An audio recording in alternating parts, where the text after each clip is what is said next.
ఎవరైతే తులారాశిలో జన్మించారో ఈ 2026వ సంవత్సరం మీకు స్వాగతించిందండి. తులారాశి వారికి అదృష్ట యోగం. డిసెంబర్ 28 నుండే మీకు అదృష్ట యోగం స్టార్ట్ అయింది. మీరు దాన్ని గుర్తించకపోతే నేనేం చేయలేను, ఆ భగవంతుడు ఏం చేయలేడు.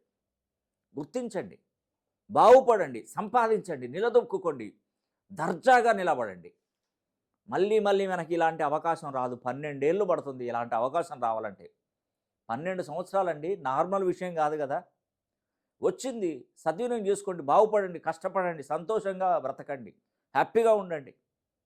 మీ జీవితంలో మంచి మార్పును చూడబోయే టైం అనేది మొదలైందండి. మిమ్మల్ని ఏరా పోరా అన్న వాళ్ళు కూడా మీకు సార్ సారాలని చెప్పి సలాంలు కొట్టే రోజులు వచ్చాయి. అవునండి, ఉంటాయి. బండ్లు ఓడలుగా బండ్లు ఓడలైతే ఓడలు బండ్లు అవుతాయి. అవునండి, చిన్న స్థాయిలో జీవించేటువంటి వారు ఈరోజు కోటీశ్వరులు అవుతారు. నార్మల్గా ఎందుకు పని చేయవు నువ్వు అన్న అటువంటి వాళ్ళు కూడా ఎందుకు పని చేయనని చెప్పేసి వాళ్ళకంటే ఎక్కువ రేంజ్ చేసి సంపాదించుకుంటారు. ఇప్పుడు అవకాశం తులారాశి వారికి దక్కింది. ఎందుకు మీరు టైం వేస్ట్ చేస్తున్నారు? ప్రతి గడియ ప్రతి నిమిషం కూడా మీకు అమృతప్రాయమే.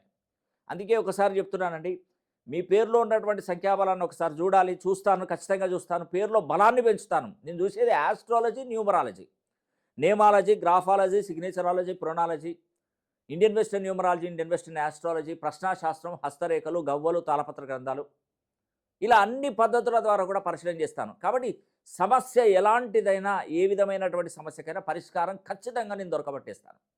అందుకే తులారాశిలో జన్మించినటువంటి వారు పేరు పేరున ప్రతి ఒక్కరికి నేను తెలియజేస్తున్నాను, రాబోయే రోజులు మీకు అదృష్టాన్ని, వరాన్ని ఇచ్చేటువంటి రోజులు.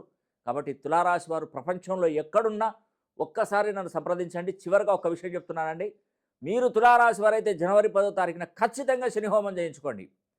అది మీరు ఎక్కడో పండితుల దగ్గర అవసరం లేదండి. మీ పేరు గోత్రనామాలు పంపిస్తే శని హోమం జరిపిస్తాను, శని కంకణం పంపిస్తాను, మీ పేరు మీద జరిగిన వీడియో క్లిప్ కూడా అందజేస్తాను. మనకి ఇంకా 9 రోజుల టైమే ఉంది. ఇది దాడితే 30 ఏళ్ళ దానిక మీకు అవకాశం ఇవ్వడు శనీశ్వరుడు. కాబట్టి తులారాశి వారికి పదే పదే చెప్తున్నాను, ఖచ్చితంగా మీరు బాగుపడతారు. ఆ భగవంతుని యొక్క ఆశీస్సులు తప్పకుండా కలగాలని మన మనసా వాచా కర్మేణ కోరుకుంటూ సెలవు తీసుకుంటున్నాను. సర్వే జనా సుఖినో భవంతు.